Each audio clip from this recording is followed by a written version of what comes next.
Представете си следната ситуация. Седите на брега, пиете си кафето, а пред вас са разпънати 3 красиви въдици. Сложили сте еднаква стръв, заметнали сте ги на еднакво разстояние. Всичко изглежда перфектно. И изведнъж дясната въдица се сгъва. Вадите риба, хвърляте пак. След малко пак удар на дясната въдица. Другите 2 стоят неподвижни като паметници. Имате ли чувството, че рибата нарочно ви подиграва? Защо избира само едната кука, а тотално игнорира останалите, които са буквално на няколко метра от нея?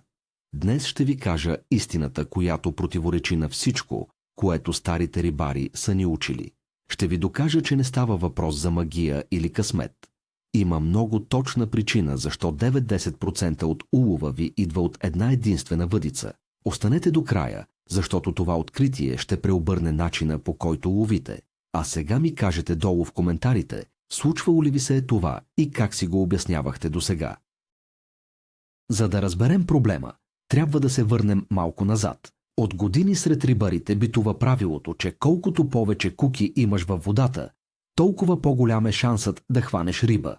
Това е онази стара дедовска логика на бомбардирането. Мяташ 3 или 4 пръчки във ветрило и чакаш. Надяваш се, че някой от тях ще намери рибата. Правим го по навик.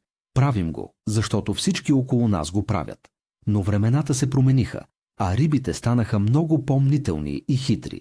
Днес водоемите са подложени на огромен натиск. Всяка грешка в презентацията се наказва с тишина от страна на сигнализаторите. Когато хвърляме на посоки, ние си мислим, че покриваме по-голям периметър. Но всъщност, често просто плашим рибата с излишни влакна във водата. Тази тема е критично важна, защото ако разберете защо само едната въдица работи, ще можете да настроите и останалите да ловят по същия начин. Или просто ще осъзнаете, че понякога една перфектно заложена въдица струва колкото 10, хвърлени на сляпо. Подзаглавие. Илюзията за абсолютно еднаквите монтажи. Нека започнем с най-голямата заблуда. Вие стоите на брега и си мислите, че сте хвърлили 3 абсолютно идентични въдици. Наблюдавате ги и се чудите защо само едната носи успех. Истината е, че под водата няма такова нещо като еднакви монтажи. Дори да използвате едни и същи куки, еднаква дължина на повода и еднаква стръв, в момента на падане на дъното всичко се променя. Единият повод може да се е оплел леко, другият може да е паднал върху малко клонче, а третият, този печелившият, се е разпънал идеално на чистото дъно. Рибата усеща всичко това. Представете си, че сте на обяд. Пред вас има 2 еднакви чинии с пържоли, но едната пържола е сервирана върху чиста покривка, а другата е хвърлена в калта. Коя ще изберете? Точно така реагира и рибата. Тя вижда неестественото поведение на стръвта, която не е паднала правилно. Затова следващият път, когато съседът по язовир ви каже, че просто имате късмет с тази въдица, знайте, че не е късмет. Просто този конкретен монтаж се е приземил перфектно. Подзаглавие. Тайната на подводния релеф и микродупките. Втората огромна причина се крие в самото дъно. Ние гледаме повърхността на водата, която е равна и гладка, но долу пейзажът прилича на лунна повърхност. Има дупки, прагове, малки възвишения и пидини. Разлика от само 20 см в дълбочината може да е разликата между пълна живарник и празно капо. Замислете се за едно типично утро на водоема. Хвърляте 3 пръчки. Лявата пада на гладко, твърдо дъно. Дясната попада в лека тиня, а средната случайно попада в една малка падина, където водата събира естествената храна. Шаранът, например, е като прахосмукачка. Той обикаля точно тези малки падини, защото знае, че там се събират червеи и семена. Вашата стръв на средната въдица просто ги чака в тяхната естествена столова. Останалите 2 въдици са буквално на няколко метра, но за рибата те са в мъртва зона. Тя няма причина да излезе от олея, за да вземе стръвта ви от голия прак. Затова усещането за релефа е по-важно от самата стръв. Подзаглавие – невидимият капан на тинята. Много пъти се случва следното. Изваждате едната въдица и стръвта мирише лошо, сякаш е престояла в блато. Изваждате другата, на която сте имали кълване, и тя си мирише на ягода или чесън, както сте я сложили. Какво означава това? Означава, че неработещите ви въдици са потънали дълбоко в мека тиня. Когато оловото удари дъното, то може да завлече целия повод заедно с стръвта в черната кал. Там долу няма кислород. Стръвта поема миризмата на гнило за броени минути. Рибата има невероятно обоняние и избягва такива участъци. Печелившата въдица най-вероятно е паднала на ръба на тинята или върху малко по-твърдо петно. Представете си разговор с приятел на брега. Той ви казва да сложите по-голяма тежест, за да хвърлите по-далеч. Вие го слушате, мятате 100 грама олово и то се забива на половин метър в тинята. Рибата минава отгоре и дори не подозира, че там има храна. Винаги проверявайте миризмата на стръвта, когато я извадите. Тя ще ви каже къде сте хвърлили. Подзаглавие – ароматната следа и подводните течения. Дори в затворени водоеми, където водата изглежда напълно неподвижна, има подводни течения. Те се създават от вятъра, от температурните разлики или от вливащи се потоци. Когато хвърлите захранка, нейният аромат не стои на едно място. Той се носи по течението, създавайки невидима ароматна магистрала. А ако вашата печеливша въдица се намира точно на пътя на тази магистрала, рибата ще върви по следата и първо ще се натъкне на нея. Другите ви въдици може да са само на 5 метра встрани, но ароматът изобщо не достига до тях. Те са извън радара на рибата. Това е като да печете скара в двора. Комшията, към когото духа вятърът, усеща миризмата и огладнява. Комшията от другата страна дори не знае, че готвите. Когато забележите, че кълве само на едната въдица, замислете се на къде духа вятърът и на къде се движи водата. Може би просто трябва да преместите другите въдици в същата ароматна струя, за да имате успех и на тях. Подзаглавие – напрежението на влакното плаши рибата. Една от най-големите грешки, които правим, е да опъваме влакната като струни на китара. Искаме да видим и най-лекото кълване на върха на пръчката или на обтегача. Но рибите, особено старите и опитни екземпляри, имат отлична странична линия. Те усещат вибрациите на опънатото влакно във водата. Често пъти печелившата въдица е тази, чието влакно лежи свободно по дъното. Може би след замятането не сте я натегнали толкова много. Влакното е полегнало естествено по релефа и не буди подозрение. В същото време, другите две въдици прорязват водата под ъгъл. Рибата плува, перката й леко докосва опънатата корда и тя изчезва със скоростта на светлината. Това е класическа ситуация при риболова на мнителни риби. Опитайте следващия път да отпуснете малко аванса и да оставите влакното да потъне хубаво. Ще се изненадате колко често това малко действие превръща мъртвата въдица в печеливша. Подзаглавие – точното позициониране спрямо захранката. Когато храним едно петно, ние си представяме, че рибата идва в центъра и започва да яде всичко подред. Затова се опитваме да хвърлим и трите въдици точно в центъра на хранителното петно. Но често се случва така, че кълве на въдицата, която сме хвърлили малко неточно, встрани от петното. Защо? Защото едрите риби са предпазливи. Те не се набиват веднага в навалицата от малки рибки, които вдигат шум в центъра на захранката. Големият шаран обикаля по периферията. Той събира трохите, които са се разпилели в страни. Ако вашата дясна въдица е паднала на 3 метра от основното петно, тя става перфектната мишена за трофейната риба. Другите две въдици стоят в центъра, където малките рибки постоянно бутат стръвта, оплитат повода или просто изнервят голямата риба.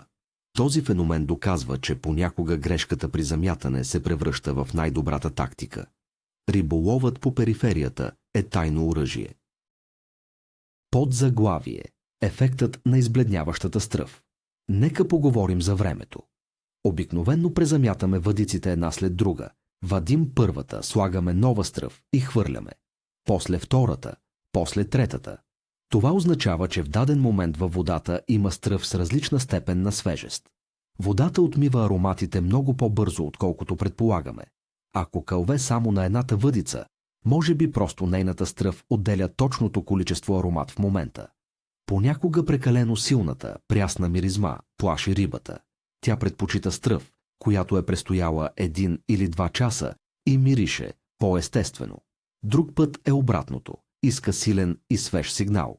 Представете си, че говорите с колега рибар и той ви казва, че сменя стръвта на всеки 15 минути. Това може да е огромна грешка. Постоянното цопване във водата и силният аромат може да прогонят рибата. Печелившата въдица често е тази, която сме забравили да презаметнем и сме я оставили на спокойствие. Подзаглавие: невидимите подводни препятствия. Често на дъното има неща, които не можем да видим дори с сонар. Малък потопен клон, остатък от стара мрежа или просто сноп водорасли. Вие хвърляте 3 въдици. 2 от тях попадат близо до или вътре в това препятствие. Стръвта се скрива от погледа на рибата или влакното се пречупва неестествено. Третата въдица обаче пада на чисто. Рибата плува покрай водораслите, търсейки храна. Тя не иска да се завира в гъсталака, ако може да вземе лесната хапка, която лежи на открито пред нея. Ето защо само тази въдица отчита кълване. Ние седим на стола и се ядосваме, обвинявайки стръвта или времето. А всъщност проблемът е чисто механичен. Един прост съвет в такава ситуация е да издърпате леко монтажа по дъното, след като падне. Ако усетите съпротивление или закачане, по-добре презаметнете. Не оставяйте въдицата на място, където усещате, че дъното е мръсно или закачливо. Подзаглавие: пътеките на рибите. Рибите не плуват хаотично из водоема. Те си имат свои собствени магистрали и пътеки. Те се движат по ръбовете на коритата покрай стени от водорасли или по стари речни корита на дъното на язовирите. Това са техните безопасни маршрути за патрулиране. Когато разпънете въдиците си, има голям шанс само една от тях да е попаднала точно на такава рибешка пътека. Останалите са на места, през които рибата просто не минава. Това обяснява защо едната въдица може да има 10 удара за деня, а другите 0. Все едно да отворите магазин за закуски в задънена улица, докато конкурентът ви е на главния булевард. Няма значение колко са ви хубави баничките, ако няма хора, които да минат оттам. Когато намерите печелившата точка, не се страхувайте да преместите и другите въдици по-близо до нея. Оставете дедовския метод за разпръскване на въдиците. Концентрирайте усилията си там, където е трафикът. Подзаглавие: остротата на куката и микрокълванията. Нека погледнем монтажите отблизо. Вие сте вързали 3 идентични монтажа, но дали куките са еднакво остри? След няколко замятания едната кука може да се е ударила в камък на дъното и върхът й леко да се е затъпил. Рибата всъщност може да е пробвала стръвта и на 3 въдици. Тя я засмуква и я изплюва за части от секундата. Това са така наречените микрокълвания, които дори не отчитаме на брега. Острата като игла кука обаче успява да се забие в долната устна на рибата още при първото засмукване. Затъпената кука просто се изплъзва безпроблемно. И така, вие си мислите, че кълве само на едната въдица, а всъщност рибата се е хранила навсякъде, просто само един монтаж е успял да я обуде и задържи. Винаги проверявайте остротата на куките си, като ги плъзнете леко по нокътя си. Ако се плъзга, а не драска, веднага я сменяйте. Това малко действие спасява много изпуснати риболови. Подзаглавие: дължината на повода прави чудеса. Често си мислим, че дължината на повода е стандартизирана. Купуваме готови монтажи или вързваме свои с дължина от около 20 см. Но реалността под водата изисква адаптация.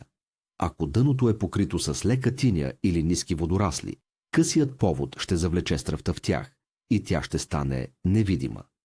По-дългият повод ще позволи на стръвта да остане над слоя мръсотия. Възможно е печелившата ви въдица да има съвсем малко по-дълъг повод, може би с 5 или 10 см разлика, без дори да сте обърнали внимание.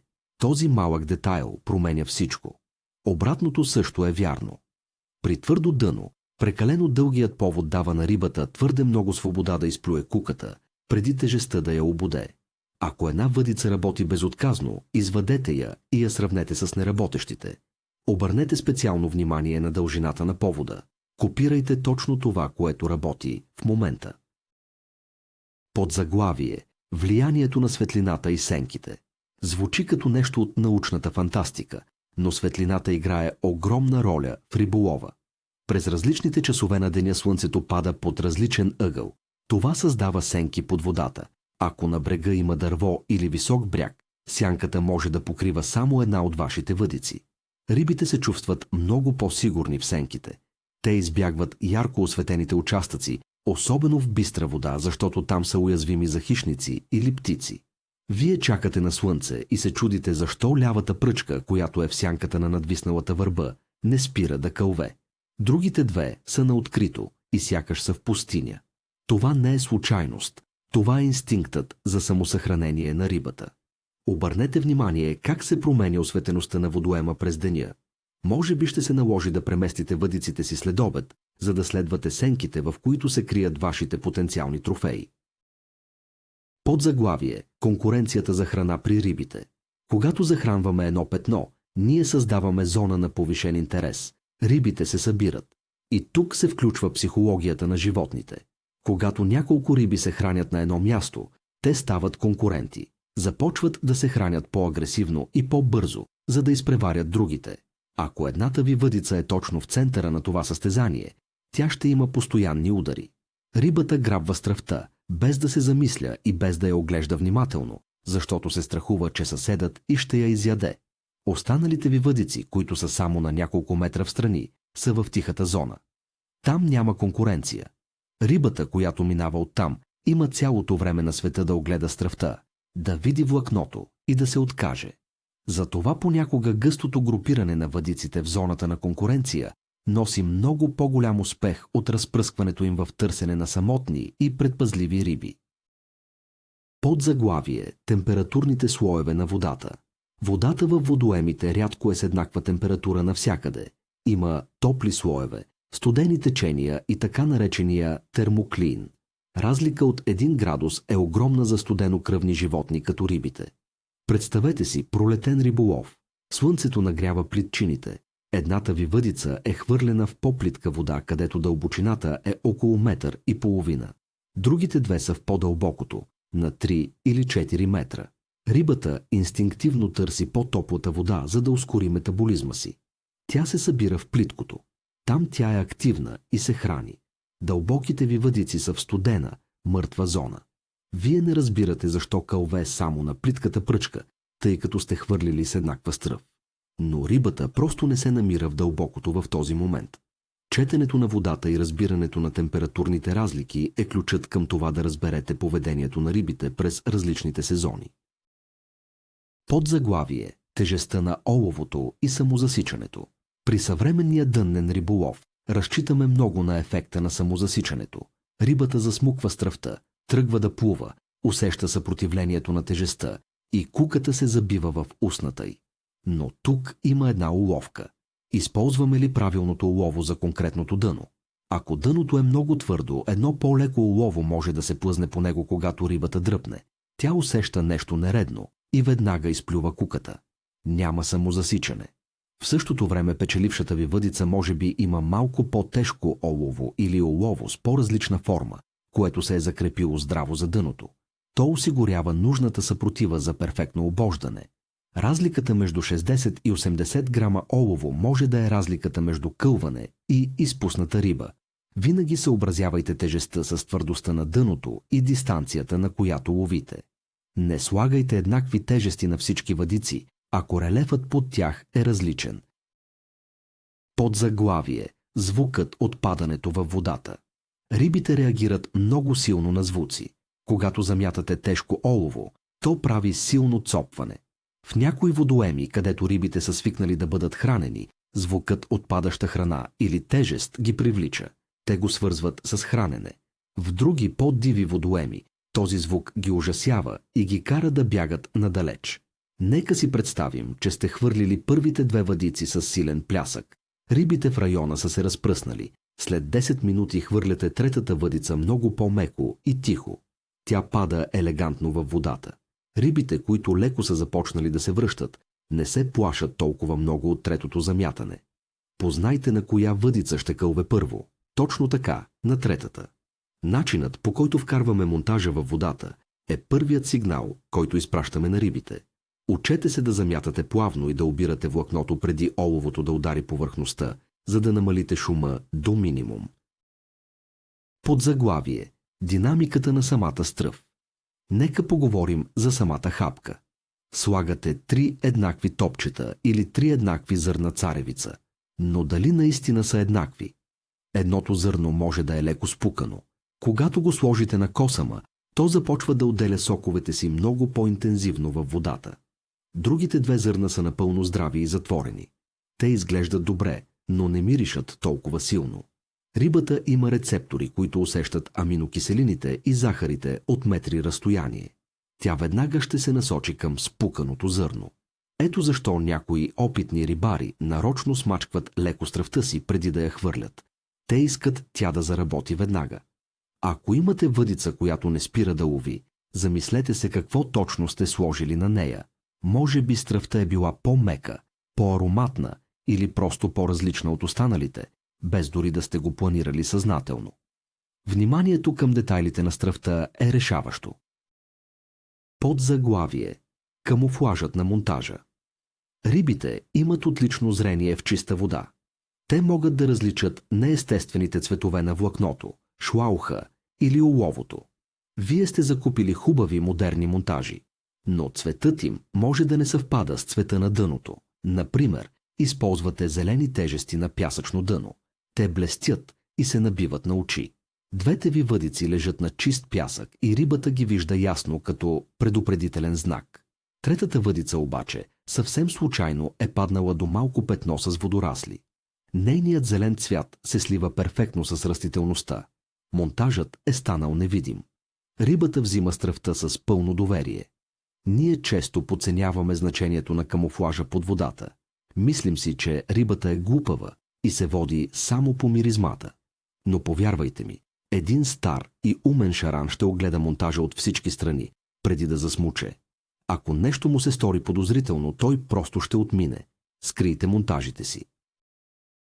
Подзаглавие. Психологията на самия рибар. Има и един фактор, който често пренебрегваме, и това сме самите ние. Когато една въдица започне да лови, ние се фокусираме върху нея. Презамятаме я по-често. Слагаме и най-хубавата стръв. Хвърляме малко захранка точно около нея. Подсъзнателно ние сами я правим по-успешна от другите. В същото време, другите 2 въдици стоят забравени с часове. Тяхната стръв вече е измита, монтажите им може да са затънали в тинята, но ние не им обръщаме внимание, защото сме заети да вадим риба на печелившата пръчка. Това е порочен кръг. Вярваме, че само тя работи и с действията си гарантираме, че наистина само тя ще работи. Трябва да се научим да обръщаме еднакво внимание на всички въдици. Ако едната работи добре, не пренебрегвайте другите. Напротив, извадете ги и променете нещо по тях. Направете ги копие на успешната или опитайте съвсем различна тактика, за да активирате и тях. Подзаглавие. Адаптацията срещу ината. Най-големият урок, който можем да научим от този феномен, е нуждата от адаптация. Старият начин на риболов казваше да хвърлиш въдиците сутринта и да ги чакаш до вечерта на едно и също място. Ако не кълве, значи няма риба. Но съвременният риболов изисква гъвкавост. Ако виждате, че кълве само на едната въдица, не се инатете да държите другите на празни места. Извадете ги. Променете дълбочината. Сменете стръвта. Хвърлете ги на съвсем различна дистанция. Използвайте ги като разузнавачи. Нека печелившата въдица си върши работата, а с останалите търсете нови пътеки и нови възможности. Риболовът е като решаване на пъзел. Водоемът ви дава подсказки. Това, че кълве само на едно място, е най-голямата подсказка, която можете да получите. Тя ви казва къде е рибата и какво иска. Вашата задача е да разчетете този сигнал и да настроите целия си арсенал според него. Бъдете активни. И така, приятели, нека обобщим. Феноменът с едната работеща въдица не е магия, не е проклятие и определено не е просто лош късмет. Това е ясен сигнал от самия водоем. Под водата се случват невидими процеси. Релефът, тинята, подводните течения, дължината на повода и дори най-малките сенки влияят на избора на рибата. Най-големият обрат тук е осъзнаването, че вашите 3 въдици всъщност никога не са еднакви в очите на рибата. Дори да сте ги вързали по един и същ начин, средата ги променя в секундата, в която докоснат дъното. Това знание трябва да промени изцяло подхода ви. Спрете да разчитате на сляпото хвърляне и дедовските методи на чакане. Започнете да анализирате всяко кълване. Копирайте успешното и променяйте това, което не работи. Благодаря ви много, че изгледахте това видео до края. Надявам се, че следващия път на водоема ще гледате на въдиците си по съвсем различен начин. Ако видеото ви е било полезно, моля, абонирайте се за канала, ударете един лайк и подкрепете труда ми. А сега искам да ви попитам и да направим една дискусия долу в коментарите. Коя е най-честата грешка от изброените, която вие самите усещате, че правите най-често? Очаквам отговорите ви и на слука.